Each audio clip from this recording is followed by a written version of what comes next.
Quand je t'ai vu la première fois, baby, t'es comme un nom sur terre. La vie sans toi ne vaut d'être vécue. T'avais le regard de ma mère. Te connaître est la plus belle chose qui m'est arrivée. Parce que j'ai pensé à toi toute la journée. Je peux te rendre heureuse pour l'éternité. Veux-tu m'épouser? Te connaître est la plus belle chose qui m'est arrivée.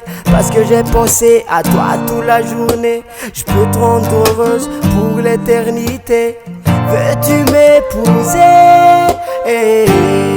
Sola non facciaf camte, ano top fate faceli, ma tu chissà fa noci uve come al camna viave.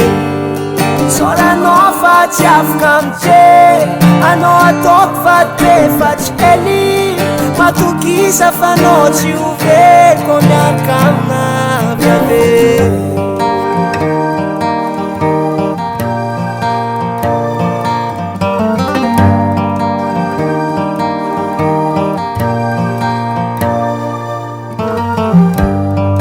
Myself, you are the best. Ani vun fian ka vienga kuna chika remrest. Ambuni altara, yoku pastera. Am rob lava be ano antanga no flera. Azamanga ay, faza uvon ankatia ay.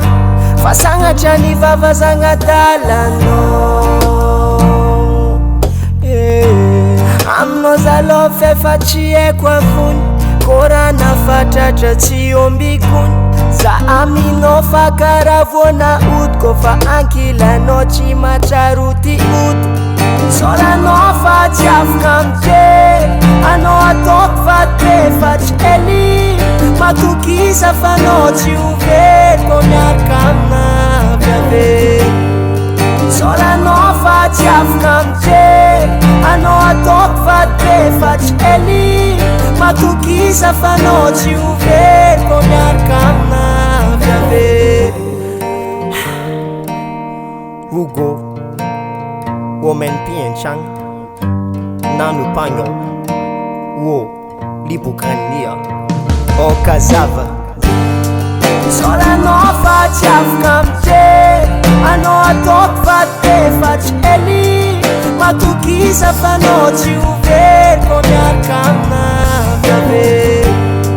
Sola no fatsiafika amte. Ano atoko fate fatsely. Matokisa fa no tsy overiko miaraka amina viave.